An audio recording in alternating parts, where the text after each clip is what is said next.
Una noche, en Beverly Hills, dentro de una casa que parecía el símbolo de la riqueza y del éxito, no se derrumban solo 2 disparos.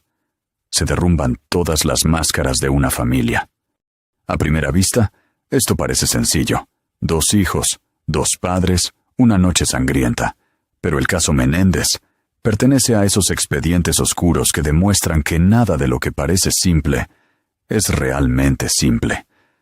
Porque en esta historia, la pregunta que atrapa a la gente no es solo ¿ellos los mataron? Eso, la historia ya lo respondió. La pregunta principal es esta: ¿eran parricidas fríos y calculadores? ¿O 2 hermanos quebrados durante años, criados dentro del miedo, que una noche estallaron con toda la oscuridad que llevaban dentro?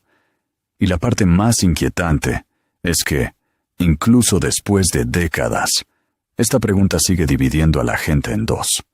Visto desde fuera, la familia Menéndez parecía el sueño americano. Un padre exitoso, una vida prestigiosa, una gran casa, oportunidades, estatus. Pero hay casas cuyas ventanas están iluminadas, mientras por dentro respiran como un invierno cerrado. En agosto de 1989, Lyle y Eric Menéndez mataron a sus padres, José y Kitty Menéndez, con escopetas, en la casa familiar de Beverly Hills. En aquel momento, Lyle tenía 21 años y Eric 18. En la investigación y en los procesos judiciales posteriores, la fiscalía presentó el caso como un asesinato planificado, motivado por el dinero y la herencia. Pero la defensa dibujó un cuadro completamente distinto. Según su versión, estos 2 hermanos no eran solo hijos de una familia adinerada. Eran niños que habían crecido durante años bajo la sombra de acusaciones de abuso emocional, físico y, sobre todo, sexual. Precisamente por eso, el caso Menéndez dejó de ser una historia judicial común de quién ganó, quién mató, y se convirtió en un debate nacional sobre trauma, poder y terror silencioso dentro de la familia. Y ahí está, justamente, el punto más difícil, porque 2 verdades se plantan, al mismo tiempo, frente a una persona. Por un lado, están 2 hermanos que mataron a sus padres con un arma. Por otro lado, si las afirmaciones de la defensa eran ciertas, entonces, frente a nosotros, había 2 seres humanos que vivieron durante años bajo el miedo, que tardaron en pedir ayuda, y que llevaban por dentro una fractura profunda.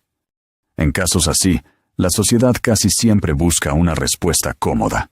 La gente quiere elegir o la palabra monstruo o la palabra víctima. Pero hay expedientes en los que una persona no puede explicarse con una sola palabra.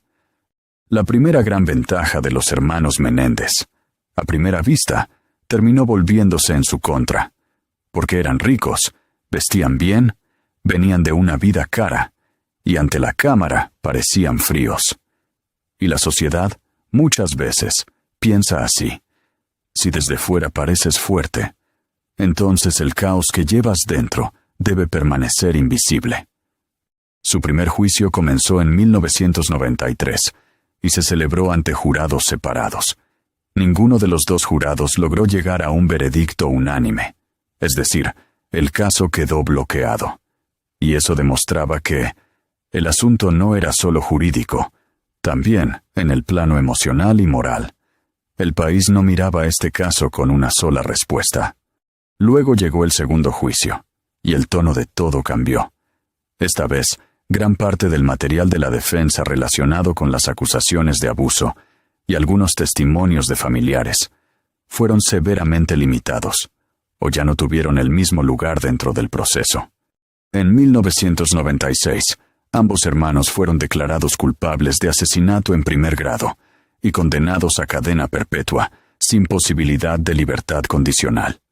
Y aquí hay un detalle muy importante: la manera en que una historia es contada dentro de un juicio a veces cambia el alma del resultado.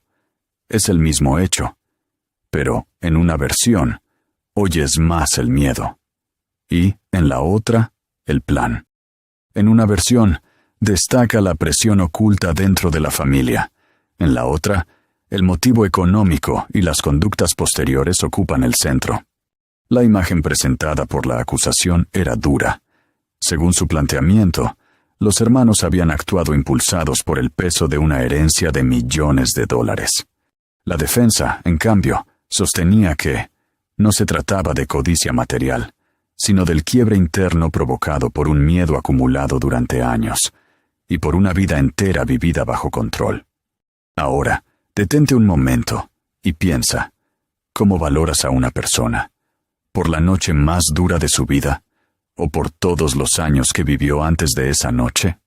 El caso Menéndez deja esa pregunta atrapada en la garganta, porque aquí es fácil leer una condena, pero comprender por completo a un ser humano es muchísimo más difícil.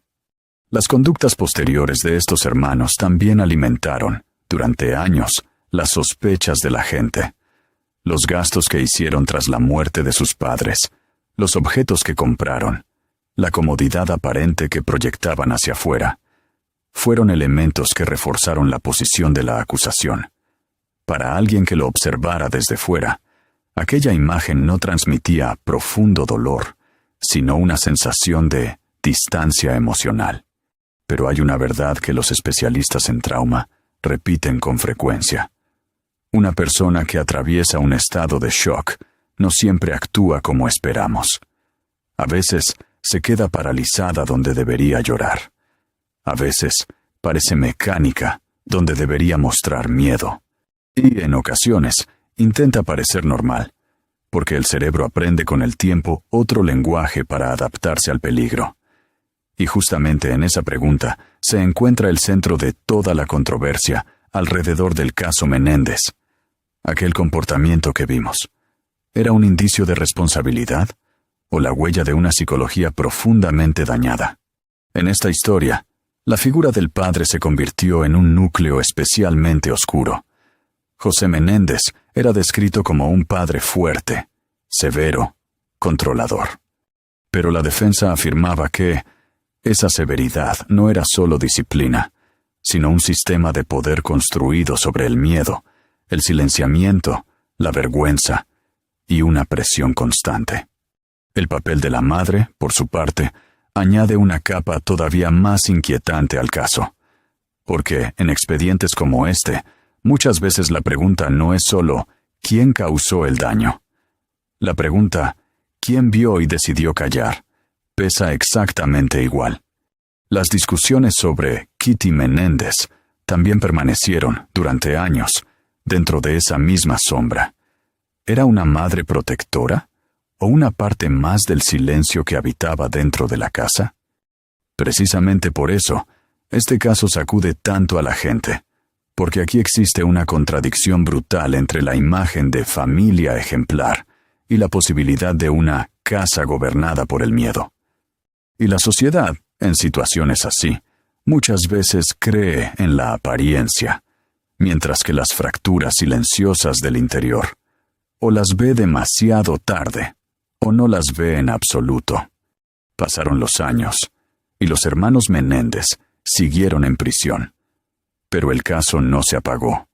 Con el paso del tiempo, nuevas generaciones comenzaron a mirar este expediente otra vez. Aparecieron nuevos documentales, series, debates públicos, se releían antiguas declaraciones, y algunos materiales recientes afirmaban respaldar las tesis planteadas por la defensa. A finales de 2024 y a lo largo de 2025, el caso volvió a situarse en el centro de la atención, en medio de nuevas solicitudes judiciales y de materiales que, según se decía, apoyaban los argumentos de la defensa. El asunto regresó una vez más al terreno de los tribunales. En mayo de 2025, un juez de Los Ángeles revisó nuevamente la condena de los hermanos y los colocó en una situación jurídica compatible con la libertad condicional. Es decir, la anterior pena de cadena perpetua, sin posibilidad de libertad condicional, fue modificada, y pasaron a tener, desde el punto de vista legal, la opción de solicitar ese beneficio. Eso no significaba libertad inmediata, pero sí significaba que una puerta volvía a entreabrirse. El juez tomó en cuenta los 35 años que habían pasado en prisión, los argumentos sobre su proceso de rehabilitación, y también el hecho de que eran muy jóvenes cuando ocurrieron los hechos. Aún así, su posible salida no quedó resuelta en ese momento.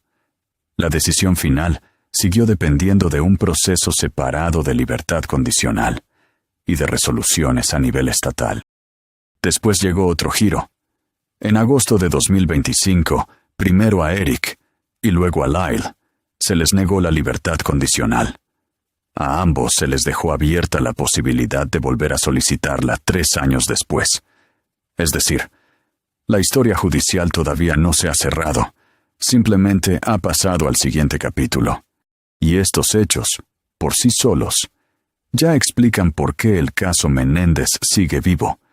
Porque, en este caso, la sociedad no solo mira al pasado, también pone a prueba su mirada actual. Como se escuchaba en los años 90, una denuncia de abuso sexual hecha por hijos varones. ¿Y cómo se escucha hoy? ¿Por qué una historia que, en aquel momento, parecía increíble, hoy suena mucho más seria? Es una pregunta muy importante, porque la capacidad de una sociedad para escuchar el trauma también cambia con el tiempo. En el pasado, mucha gente pensaba, en una familia rica, algo así no puede pasar. Hoy, en cambio, la gente sabe mucho más. Sabe que la tragedia no elige estatus social, que también puede entrar en direcciones lujosas, y que de hecho, muchas veces, es precisamente allí donde puede permanecer más invisible. Pero este cambio de mirada no limpia automáticamente lo que hicieron los hermanos. Aquí sigue estando el hecho de que 2 personas mataron a sus padres. Y ese hecho es tan pesado que, por mucho que hablemos del trasfondo psicológico, familiar o traumático, nunca llega a aligerarse por completo. Precisamente por eso, el expediente Menéndez no deja en paz a la gente, porque aquí conviven, al mismo tiempo, 2 sensaciones opuestas, horror y compasión. Por un lado, lo miras y dices, esto es imperdonable. Pero por otro lado, la pregunta se te mete en la cabeza. Si de verdad llevaban años quebrados por dentro, ¿podemos leer esta historia solamente como un asesinato? Ese es en realidad el punto donde chocan el derecho y la psicología. El derecho mira el resultado. La psicología mira el proceso. El derecho dice, 2 personas mataron a 2 padres. La psicología, en cambio, pregunta, ¿qué ocurrió dentro de ellos antes de llegar a este punto? Y cuanto más miras este caso, más clara se vuelve una cosa. La gente muchas veces quiere ver a la víctima como pura y al criminal como completamente oscuro. Pero la vida real no funciona con tanta limpieza. A veces, la víctima termina convirtiéndose en criminal. A veces, dentro del criminal, vive una víctima antigua, y eso no facilita la verdad, la vuelve todavía más pesada. La pregunta más divisiva sobre los hermanos Menéndez es justamente esa.